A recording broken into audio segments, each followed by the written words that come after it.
are live, and today we're going to talk about some conferences that we were at over the last couple of days, T and I, and we made it there and back. Barely. Some of us. Jeez. I don't fly a whole lot. You. This is my second time flying. This is your second time flying, and I don't even want to try and count how long I was sitting in the airport, either trying to get to Boston or just trying to leave Boston. And it came down to, you know what it was? I figured it out. What? It was Chicago. It was once we got to Chicago, we couldn't leave. And then when we were trying to get into Chicago for our flight, couldn't get there. It was Chicago. I don't know. Maybe it's not. You're from Chicago, so. Lovely city. But, so, I get to Phoenix and I have an hour layover and I'm just waiting.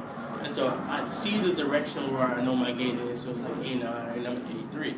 So I stop, grab a beverage and a burger or something and sit here enjoying myself. But I told myself, give yourself at least 30 minutes just in case. So my 30 minutes was up. I walk to the gate. I'm sitting there. I'm waiting. I look at the screen and it says Portland. I'm like, maybe it'll change to Seattle. I wait 5 minutes before I walk up to the front of this lady and go, excuse me, ma'am, can you tell me if I'm in the right place? She looked at my ticket, scanned it, and was like, no, you need to be in B7. It's that way. So I'm like, thanks. See ya! Grab my bag and start power walking. And then some gal behind me, she's running. And she stops somebody who's working. She's like, hey, where's B17? And the lady's like, all the way down there. You got about a mile left. So she was like, is there somebody that can pick me up? She was not happy. I made it okay. Yeah, I was like, I'm going to B7. But we made it. Good conference experiences. Great conference experiences. Very cool. If anybody is joining, I know from WistiaFest, I typed it into the app that I was going to be going live today to talk about it. So if you want to participate in the conversation, tell me what you thought of the conference. I'm going to be talking about some of the things that I enjoyed at WistiaFest. So if you're joining from there, let me know what you enjoyed as well. So I thought maybe we'd start it off. Well, first of all, I'm Sam. And I'm Tobaria.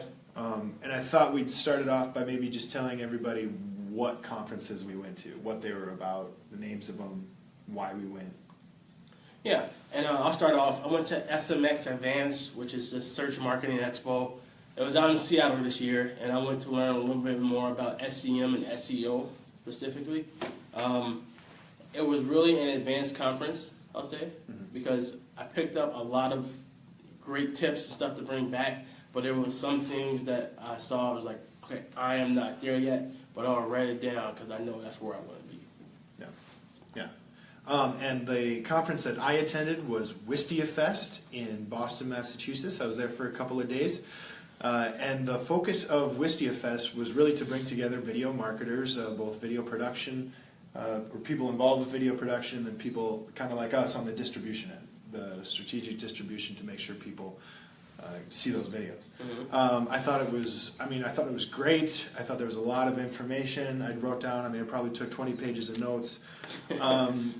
But it was great, and it was great to get all those sort of creative people in one room just to collaborate and to see where the industry is going as it relates to video. And the answers are, I was not necessarily shocked, but it was eye-opening, to say the least, about just the people who are driving the industry and the people who are doing it well. That's one of the things that we got to see was actual examples of customers, Wistia customers, who were utilizing video in their marketing strategies that were killing it. They were doing an awesome job, both internally for like company culture and then externally for their marketing as well. So that was just a little bit of insight of kind of what the conference was about. But I thought maybe we could then talk about at least maybe one or two things that we took away from the experience. You want to start? And if you have any questions about the conference at any time, or if there's anything specifically you'd like us to talk about, maybe what we learned or how we're going to apply it, comment, let us know. We have Jess here who's going to be reading off some of our questions. If we have any, we'll go from there. Go ahead. So we started the conference off with a couple of keynote speakers, one from Bing and one from Google. And here's just quick hitters that I took away from the Google rep at first. So Google Attribution, they announced that that's coming out soon. It'll allow us marketers to be able to track in-store purchases back to our campaigns that we use in Google. So he said, that's coming out soon, and when that comes out, we need to be on the forefront of giving our customers that information. Like, we need to be early adapters for that. Roll that into the new AdWords interface. He said that everybody should have it by the end of this year, but I feel like he said that last year as well, so we'll keep our fingers crossed on that.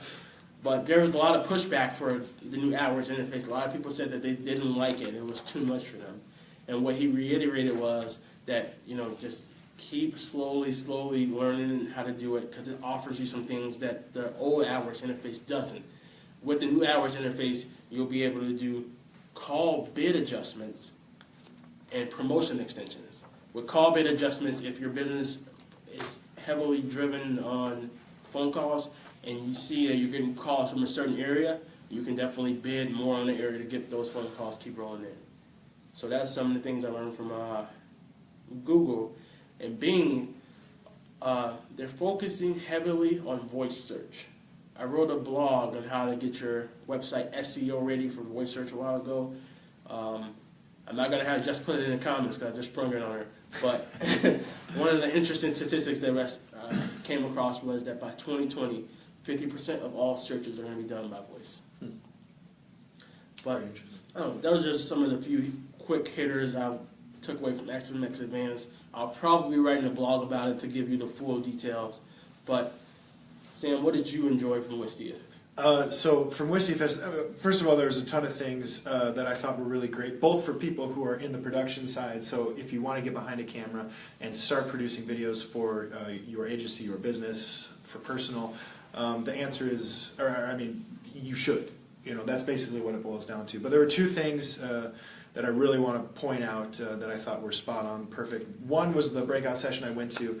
The company was called Epifio. Epiphany video, Epifio. I see what you did there. Nice job.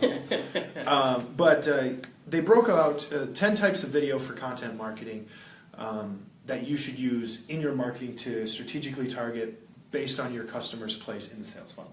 Mm-hmm. And so they broke down, this is a type of video, this is when your audience is most receptive to that type of video.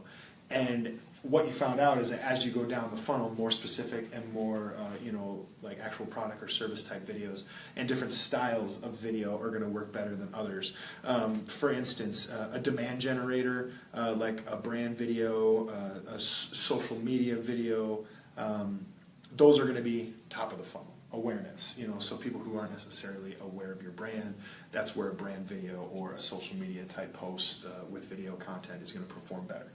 And he went on and he listed out 10 of them, and I'm not going to go over all 10 of them right now, but that was just a great example of how to strategically use video content as it relates to a customer life cycle. I thought that was spot on. I thought it was a great material.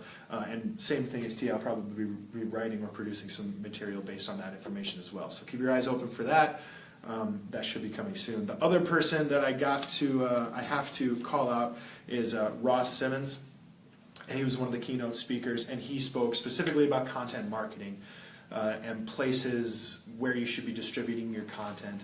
And I thought he said something that was great, and I have to quote him on this. First of all, I got to ask you guys, have you ever heard of the phrase, content is king? Always. You ever heard that? You heard that? Yeah. And one of the things Ross said that was kind of the shocker was content is no longer king. As far as he's concerned, content is no longer king because everybody has been in the mode full throttle production content for the last few years. And so what that has done, it has saturated the market with content. Good, bad, and everything in between. Everyone has content. So because content is no longer king, what has taken the throne is distribution. Distribution is now king. So it is no longer what type of content are you producing, because you can produce it in almost any way that you want. Mm-hmm. It's how are you distributing that content, where are you putting it, who are you speaking to, and what platforms are you designing it for. So content is no longer king, distribution is king. What do you think of that? All right, your coattails with that. One of the speakers from my conference said that he did just a quick A and B test of expanded text ads versus standard text ads. And all of the data that came out previously showed that expanded text ads will increase your CTR by X amount of percentage, and that this was going to be the new way to go. Well, he said, well, that data on the surface is correct. If you do a real deep dive of the content of the data, he said, what really matters is your ad message. Yeah. He's like, if you have a horrible ad message, you will not see the good CTRs everybody else is seeing. Yeah. So he ended that point with SEM search marketing is becoming content marketing. Mm-hmm. And SEM would just be distribution, Yeah. another funnel for distribution. But Yeah. I don't know. It all, I think it's all kind of related. Jess, what time are we at? How much time do we have left? We're at 10:10. We're at 10:10. All right, so we're just going to wrap this up. The last thing I want to ask, if you had one takeaway, one thing that you want everyone to know about your conference that you attended, what is it? The one thing that everybody needs to know. oh, that's a good one. That's a good one. That's a good one. I'm going to let him think. I'll say mine first. Go for it. Okay, so based on my conference experience at Wistia, the one thing that I think everybody should know is not only is video production taking off, the success of your video production is going to be the message. If you are connecting with your audience and delivering good quality material that is going to benefit your customer or your client, that is where you will find success. We spent the entire 2 days there saying, connect with your audience, connect with your customers, deliver a positive experience. Don't think personally, think how you can help others. If you can get that done in any form of content, especially video, you're going to see success and you're going to see more customer retention. That's what I learned from WistiaFest. And the key takeaway from SMX Advanced was always look deeper into the data. The data is going to tell your story. It's trying to tell your story. You just need to look deeper than the cover of the book, per se, and figure out what that story is telling you. Once you figure out that story, you'll be able to better help your customers get to where they're going.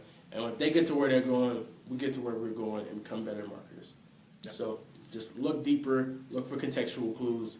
Causation does not equal correlation.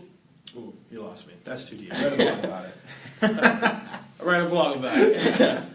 Anyway, thanks for joining us today at KMS 10 at 10. I'm Tobaria. And I'm Sam. Thank you. We'll see you again next Friday, 10 a.m., same time, same place. See ya. Have a good one. Yeah, so they talked about rompers.